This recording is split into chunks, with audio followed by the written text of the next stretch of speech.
शहरियों ने पेट्रोलियम मसनूआत की कीमतों में इजाफे को मुसरत कर दिया। कहते हैं हर हुकूमत अवाम की जेबों पर डाका डालना मामूल बना लेती है। पेट्रोलियम मसनूआत की ट्रिपल सेंचुरी जुल्म है। लोगों से जिंदा रहने का हक छीना जा रहा है। महंगाई का नया तूफान आएगा। अब तो 2 वक्त की रोटी भी नामुमकिन हो चुकी है। करते हैं क्योंकि वो गरीबों के हमदर्द हैं, वो इसी तरह गरीब का खात्मा करेंगे और किस तरह करेंगे। पेट्रोल में तो अभी इतना बड़ा जुल्म जो निगरान हुकूमत ने किया, पहले हम लोग परेशान हैं, हमारे पास पहले ही राशन के पैसे ही पूरे नहीं होते, हमारा काम काज नहीं है। अवाम ते गरीबां ते महंगाई दे पहाड़ टुट रहे ने, लोग मजबूर हो गए ने खुदकशियां ते। हुक्मरानां नूं चाहिए खुदा दा खौफ करन ते लोगां दियां बददुआवां तो बचन। 15 तारीख पे और बढ़ेगा इंशाल्लाह। ये जिस तरह जो है काम चल रहा है उसी हिसाब से जो है चलता रहेगा। चोर जाएगा तो डाकू आएगा, डाकू जाएगा तो लुटेरा आएगा।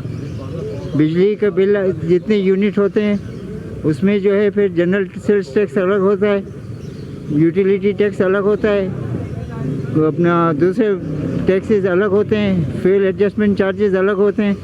ये IMF से कर्जे लेके सारे आवाम से